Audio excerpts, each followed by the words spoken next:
Mkwe potes ki fe mwen ve la. Avant d'aller plus loin, bonsoir. Parce que wap ede chanel ça avancer. Moi même mon pile. Eh bien, je souhaite bienvenue dans le bel programme ça qu'on va faire là. Pour suivre, nous allons parler de la naissance de l'église. Pas oublier, partager, abonner, like, n'abtenez.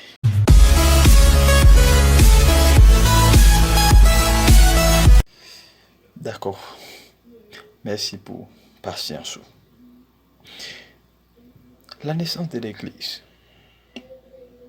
Alors frères, sœurs, la parole de Dieu nous dit clairement que le peuple d'Israël, à un certain moment de la durée, se repentira. Alors, le Rédempteur reviendra pour établir son royaume, comme les prophètes de l'Ancien Testament l'avaient annoncé. Comme Dieu l'avait prévu dans son programme, Israël devait lui servir de témoin devant les autres nations. Selon Exode chapitre 43, verset 10 à 12. Mais le peuple n'avait pas su tenir cette responsabilité. Il a failli.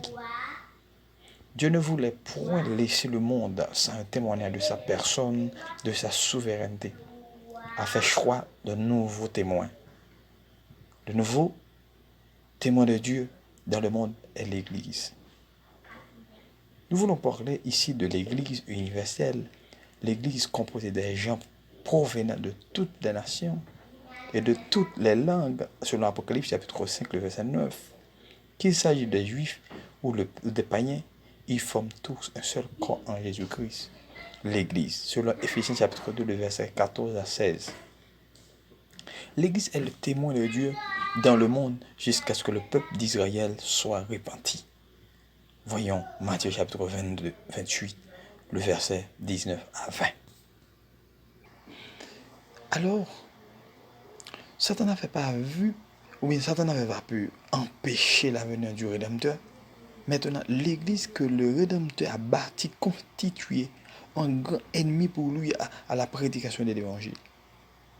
Constitue un danger grave pour son royaume. Au fur et à mesure, frères, qu'on annonce le message de l'Évangile dans le monde, Satan court encore plus le risque de perdre tous les membres de son royaume. Car ces derniers se trouvent dans une portion pour croire au message de l'Évangile et ainsi passer dans le royaume de Dieu pour éviter le danger qui le menace.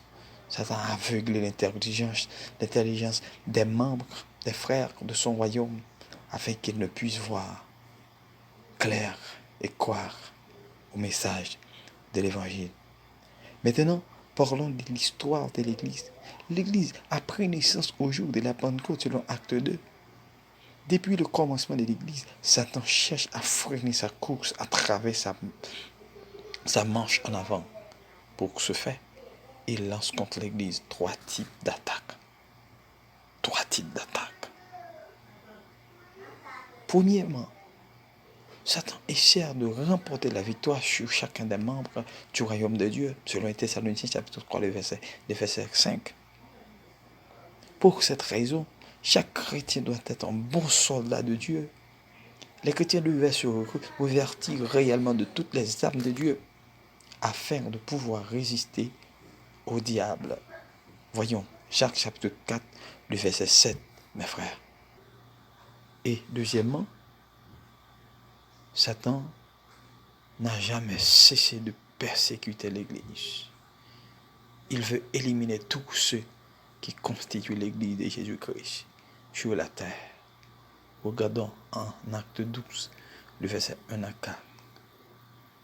Troisièmement, l'objectif de Satan attaque l'Église par le moyen des fausses doctrines et des faux docteurs.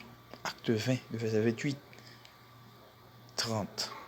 Il y a beaucoup de fausses doctrines, beaucoup de faux prophètes qui sont là pour attaquer, qui sont engendrés par Satan pour attaquer l'Église. Pendant les siècles écoulés, Dieu avait tout fait pour protéger son Église contre toutes les attaques de Satan. Autant que l'Église était persécutée, autant qu'elle croissait numériquement et spirituellement, selon Acte 5, le verset 33, 39.